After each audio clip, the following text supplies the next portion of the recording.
3번입니다. 자, 3번은 뭐 쉬웠던 문제입니다. 기업과 같은 상황에서 정치에 입문하려 믿을 자, 정치에 입문하는 사람. 일단 특정인을 지적했죠? 정치에 입문하는 사람에게 맞는 말입니다. 그렇죠? 근데 잘 나가다가 뭡니까? 뭐 오랜 생활도 하다가 근데 뭐요? 분서갱유라는 역사적 사건 속에서 결국 다 쫓김을 당하거나 죽임을 당한 거 아니겠어요? 잘 나가다가 그런 거니까 한마디로 벼슬살이에 있어서의 그런 어떤 험난함을 갖다가 이야기하고 있는 것이다 라고 할 수 있습니다.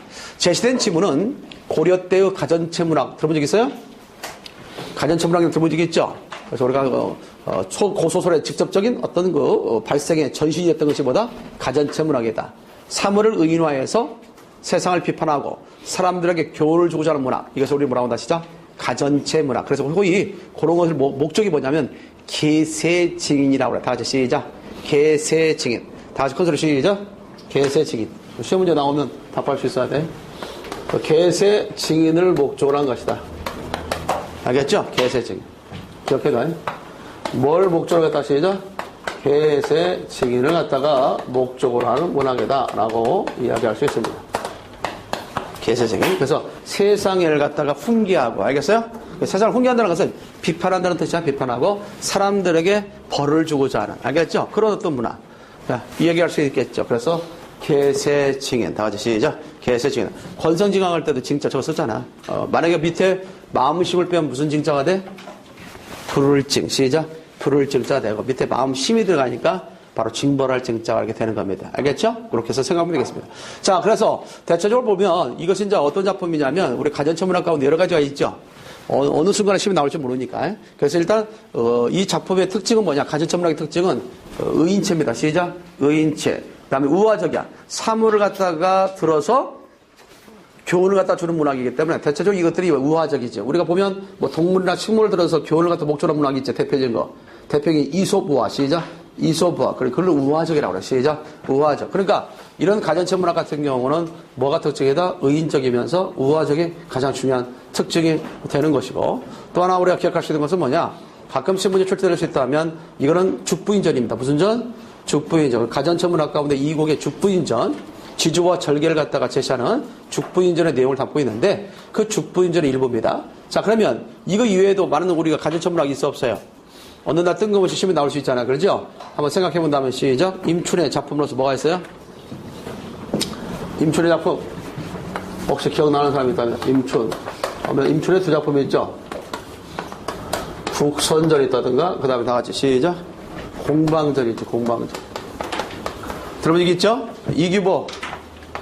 혹시 알아? 또 상식적으로 나올라가? 이규보에 뭐가 있다? 국선생전이 있죠, 국선생전. 국선생전에 있다가 청강사자 현부전. 청강사자 현부전이라는 게 있죠. 있죠? 그 다음에 이첨이라는 사람의 뭐가 있다 같이? 저생전. 그 다음에 석식영암. 석식영암에 뭐가 있다? 정시자전. 기억나요? 안 나요? 나죠? 그 다음에 해심이라는 사람도 있어요. 해심의 죽존자전. 이런 것들이 대표적인 무슨 문학이다 같이? 가전체문학. 그래서 가끔은 시험 문제 어떻게 나올 수 있어? 이런 가전체문학의 의인화 대상과 그 교훈으로서 알맞은 건 뭐냐? 나올 수 있겠죠. 또는 뭐 때에 따라서는 뭐 작가와 작품과 의인화 대상이 나올 수 있습니다. 한 번 더 한다면 임춘의 국선전 같은 경우는 뭘 의인화했어요? 술을 의인화했는데 부정적 측면에서 의인화한 거야. 술을 부정적 측면에서. 그 다음에 그 밑에 있는 공방전 역시 돈을 의인화한 거야. 돈을 의인화해서 또 역시 탐재를 경계하는 돈에 대해서 부정적인 측면으로 이해된 것이 바로 공방전이라고 얘기한 적이 있습니다. 제가 답니까? 그 다음에 국선생전은 뭘 의인화했죠? 술을 갖다가 의인화했죠? 술. 그래서 술을 의인화했는데 이거는 긍정적 측면에서 인간과 관계를 갖다가 조화를 이루고 화해를 갖다 이룰 수 있는 그것이 역할의 매개체가 바로 술이다. 뭐 그런 점에서 국선생전에서는 술을 좀 긍정적 측면에서 의인화했다. 과거에 이제 경기도 지방지심에 나왔던 것 중에 하나가 국순전, 공방전, 국선생전의 공통점은 모든 사물을 긍정적 측면에서 의인화했다는 것이다. OX? 틀리지. 그리고 공방전과 국순전은 부정적 측면으로 의인화했고 국선생전이 긍정적 측면을 인했죠. 알겠죠? 이렇게 작품에 대한 이해까지도 확실하게 알고 있는가에 대한 문제가 시험 문제 출제된 적 있습니다. 무슨 말 알겠습니까? 잘 알아두시고요. 그 다음에 이제 우리가 얘기할 수 있는 것이 뭐가 있어요? 그 다음에, 이 기부에 또 첨강사자 현무전이 있죠? 이걸 거북이를 했어요. 뭐에 같이? 거북이. 다 같이 뭐다 같이? 거북이. 이 거북이는 안분지족의 처세와 그런 어떤 지조에 대해서 얘기하고 있는 것이 바로 청강사자 현무전이다라고 얘기할 수 있습니다. 내용까지 물어보는 문제는 나오지 않았지만 일단 누가 어떤 작품을 썼으며 의인과 대상이 무엇인가가 상당히 중요합니다. 알겠어요? 청강사자 현무전은 거북입니다. 뭐다 같이? 거북이. 과거 시험에서 잘하라고 해서 틀린 적이 있어요. 아십니까? 거북이. 국순전을 갖다 국수라고 해서 대전지방경에 나와서 틀렸어요. 아십니까? 국순전은 뭐다 시작? 술. 그래서 여러분들도 지금도 있잖아. 국순당. 시작. 국순당. 다 거기서 연유된 걸로 생각할 수 있겠죠. 그 다음에 또 뭐가 있습니까? 이점에 저생전은 종입니다. 다 같이 시작. 종이. 이성전이 뭐다? 잘하다? 종이. 그래서 유정자들의 선정을 갖다가 권유하는 내용이 바로 저생전이에요. 저생전. 이점에 저생전은 종이다. 그 다음에 석식양암. 정시자전이죠. 그렇다 써놔. 그냥 지팡이. 시작. 지팡이. 이렇게 써놓고. 그 다음에 해심의 죽존자전 역시 대나무야. 뭐다 그러죠? 대나무. 그래서 오늘날 전하고 있는 가전체문학 가운데 동일한 대상을 의인화 작품으로서는 죽부인전과 죽존자전은 대나무입니다. 알겠죠? 그 다음 술을 의인화한 것으로서는 국순전, 국선생전이 있다. 이렇게 가볍게 좀 알고 있으면 될 것 같습니다. 이해됐나요? 이런 가전체문학의 효시는 뭐냐면 여러분 신라할 때에 설총 있어 없어요? 설총. 신라 때 설총 있죠? 설총의 화완계. 화완계가 이런 가전체문학의 효시입니다. 그 이후에 이제 뭐 화사, 뭐 수성제 이런 작품들도 의인체 그런 소설로서 가전체문학의 하나의 형태 영향관계에 있다라고 이렇게 얘기할 수 있는 거죠. 네, 알겠죠? 알겠습니까? 그것만 좀 알고 있으면 될 것 같습니다. 자, 그래서 3번에 있어서 보면 벼슬사례의 그런 어려움을 드러내는 것이었기 때문에 그 문제는 어렵지 않았습니다. 4번이죠. 4번이 바로 시조 가운데 벼슬사례에 있어서 어려움. 이것을 환해풍파라고 그래요. 시작. 환해풍파와 관련된 내용을 담고 있다.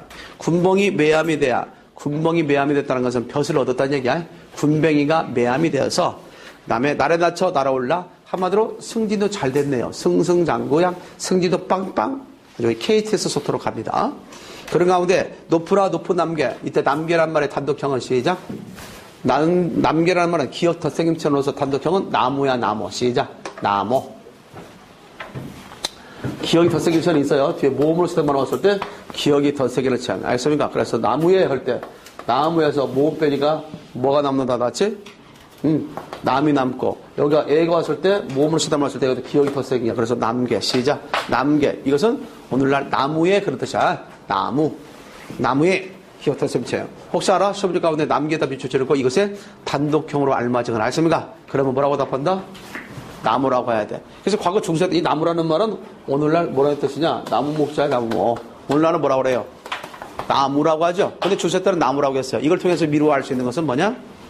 이걸 통해 미루어 알 수 있는 것은 좀 힘들겠지만 중세 때는 철저하게 모음자를 지켰다. 그런 얘기야. 그래서 체연에도 모음자를 지켰어요. 나무 올 때 아가 양성인데 뒤도 오 양성이죠. 근데 오늘날 현대국어에서는 체연 사이에는 모음자를 지키지 않죠. 물론 원칙적으로 현대 국어의 특징은 모음자를 지키지 않습니다. 근데 오랜 세월 동안 알타이어 어족의 공통된 특징으로서 모음자를 지켜왔기 때문에 그 흔적이 남아있다고 했지. 어간과 어말어미, 어간과 선어말어미 상징어 동에서 우리는 모음자의 흔적을 엿볼 수 있다. 언제 혹시 시험지 가운데 오늘날 현대국어의 특징으로 맞지 않는 건 뭐냐 할 때 오늘날 현대국어는 더욱더 철저하게 중세국어에 비해 모음자를 지킨다. OX? X. 오늘날 현대국어는 모음자를 지키지 않는 것이 원칙이야. 네, 예외적으로 그런 흔적들이 남아있다라고 얘기한 적 있고요. 이렇게 과거에 모음자를 아주 철저히 지켰다라고 하는 것이 바로 이런 체연에도 지켰다는 사실을 미루어서 우리는 야 정말 지독하게도 중세 때는 모음자를 철저히 지켰구나. 이렇게 판단할 수 있다고요. 알겠죠? 그거 좀 알고 있으면 되겠어요. 과거 시험이 나왔습니다. 남계에 밑줄 쳐놓고 남계의 단독형으로 알맞은 걸 아십니까? 그때 답한다. 시작. 나무라는 말은 오늘날 나무라는 뜻이다. 이렇게 생각을 해두면 되겠습니다. 알겠습니까? 잘 듣고 있죠? 자, 그것만 기억해 두겠습니다. 그래서 군봉이 매염이 됐다는 것은 그만큼 벼슬을 얻었다는 얘기고, 그래서 높은 남계에 올라갔다는 것은 높은 쥐까지 올라갔다는 얘기입니다. 아십니까? 그래서 그 밑에 소리도 좋다. 유풍당당하죠. 유풍당당. 소리도 좋거니와 그 위에 거미줄 있다는 거. 거미줄 있으니 뭐하라? 조심하라. 있죠? 그래서 환의 풍파, 벼슬살이에 있어서의 그런 어려움과 환난을 노래하고 있다는 점에서 앞서 얘기했던 밑줄친 문구가 의미적으로 통한다. 답은 4번이 거기서 가장 옳은 정답이 되는 겁니다. 자, 1번 가만기두미 맞아 힘든 듯 겁는 거라 야광명월이 밤에 들어오리야 님양한 일편 나시며 그럴 줄 있으라. 그렇죠? 사육신 가운데 한 사람이죠. 이때 님이라는 것과 관련된 사람은 남자 작품에 있어서 시조 가운데 남자의 작품에서 님은 다 대부분 이성적 임이 아니에요. 거의 서경동만 빼놓고는 전부 다 뭐냐? 군인 안에 임금입니다. 뭐 아시죠? 임금. 알겠죠? 그렇게 생각하면 되겠어요. 여자들에 있어서 님은 이성적 임. 대부분 이성적 임이에요. 그래서 이 님이라는 것은 적어도 고전 작품 속에서 님은 두 가지야. 하나는 누구 다 같이 시작? 임금. 아니면 뭐다 같이? 이성적 임. 여자 작품은 주로 이성적 임이고 남자 작품에서는 뭐다 주로 님은 임금이다 라고 얘기할 수 있습니다. 알겠죠? 그래서 가끔 시험 문제 님의 지시하는 대상이 다른 것은 뭐냐? 이런 식의 문제가 언급될 수 있는데 아무래도 이제 박백년 사육신의 한 사람이니까 그때의 님은 단순하게 우리가 기억할 수 있겠죠? 단종이겠죠. 알겠죠? 단종. 그래서 님 향한 일편 다시며 변할 수 있으라. 임금을 향한 그런 변하지 않는 지조와 절개를 표방한 작품이라 볼 수 있어서 1번은 아니다라는 것을 알 수 있겠고요. 내 좋다 하고 남 싫어하지 하지 말며 남이 좋다 하고 아니면 좋지 말지니 우리도 천성에 직하여 섬기대로 하리라 있죠. 한마디로 말해서 뭐냐면 인간에 있어서의 원래 본성대로 살아라는 얘기죠. 착하게 살아라는 얘기 아니겠습니까? 그런 점에서 얘기할 수 있는 작품이다. 그래서 의에 따라서 천성을 지키며 살자. 옳게 살자. 그런 얘기를 갖고 있고 병기라기 작품이죠. 잘 알아두시고 다음에 거기 이정원의 작품 구렁에 낳는 풀이 봄비에 절로 길어 알 일 없으니 그 안이 좋을 소냐 우리도 너희만 못하여 실함겨워 하노라 라고 하는 거죠. 이쪽에 이게 보면 이정환의 국치비가입니다. 그러니까 우리가 병자호란에 있죠. 병자호란에 있어서 그런 아픔을 얘기하고 있는 것이 바로 이 작품이죠. 그래서 이 작품과 역사적 배경이 같은 것을 찾아라 이렇게 나올 수 있어요? 알겠죠? 역사적 배경이 같은 걸 찾아라 할 때 임경업전. 임경업전이죠? 임경업전도 역시 병자호란을 배경으로 한 소설이죠. 임경업전. 그 다음에 산성일기 시죠. 산성일기. 병자호란 당시에 있어서 남한산성에 있어서 그런 굴욕의 아픔을 노래하고 있는 것이죠. 그게 바로 뭐다 같이 시적 산성일기. 이것도 다 뭘 관련돼서 병자호란과 관련됐다라고 얘기할 수 있습니다. 좀 이해되죠? 무슨 말인지 그렇게 해서 알고 있으면 되겠습니다. 자, 그래서 3번의 답은 몇 번? 4번 이렇게 갈 수 있겠습니다. 4번입니다. 미철철 부분과 품사가 다른 것은 뭐냐 했을 때 터지기 시작한 웃음이 좀처럼 그치질 않았다 했을 때 자, 우리가 수업 시간에 여러 차례 얘기했습니다. 뭐와 뭐의 구별? 명사형과 파생명사의 구별. 시작. 명사형과 뭐의 구별? 파생명사의 구별. 어떻게 구별한다고 했지? 명사형과 파생명사 어떻게 구별한다고 했어요? 형태가 똑같다 보니까 음이라는 것을 통해서 명사형도 만들 수 있고 파생명사도 만들 수 있다 보니까 헷갈릴 수 있다는 거지. 그러라 그래요? 근데 어떻게 구분한다고 했어요? 이런 문제가 나오면 어떻게 구분하면 쉽다고 했죠? 1번 그냥 2번 단어의 구성을 갖다가 분석해본다. 단어의 구성을 뭐 분석해볼 수 있겠죠? 분석할 때 시간이 막 10분 걸린다면요 끝나겠죠. 종치겠죠. 알죠? 그럼 세 번째로 뭐가 해서 쉽게 아는 방법이 있다고 했지. 이게 명사형인지 파생명사인지 쉽게 아는 방법이 뭐냐. 앞에 대부분 보면 수식어가 따를 수 있어. 알겠어요? 그래서 부사어가 따르면 명사형이고, 알겠습니까? 관형어가 따르면 파생명사라고 했잖아. 파생명사는 명사로 완전히 굳어졌기 때문에 관형어의 수식을 받을 수 있어. 알겠어요? 내 말 이해되겠지? 근데 명사형이라는 것은 서술어 기능을 할 수 있어. 문장 내에서. 그대로 서술어 기능을 할 수 있으니까 부사어의 수식을 받을 수 있다고. 그게 검증 방법이, 그게 가장 좋은 방법이지. 두 번째를 통해서 하려면 얼마나 힘들겠어. 그렇죠? 시간이 많이 걸려. 그렇게도 할 수 있는데. 근데 딱 우리는 육안으로 세 번째를 통해서 빨리 봐야 된단 말이야. 그랬을 때 쉽잖아. 그냥 그래요. 첫 번째 보면 뭐가 나오겠어요? 그러면 여기서 터지기 시작한 웃음이라고 했지? 터지기 시작한 웃음이니까 앞에 관용한 수를 받고 있잖아. 파생명사라는 얘기 아니야. 이건 파생명사죠? 품사가 명사잖아요, 명사. 지금 이해돼요? 그러면 명사가 아닌 걸 찾는 문제 아니야, 지금. 파생명사가 아닌 걸 찾는 문제잖아. 그러죠? 간단하게 해결될 수 있는 것이죠. 그와의 만남. 앞에 관형은 있죠? 관형어는 관형격 조사를 통해서도 관형 만들 수 있죠? 그 다음에 두 번째. 자, 나는 그녀가 매우 뭐하다 시작? 착실하다. 매우라는 게 부사잖아.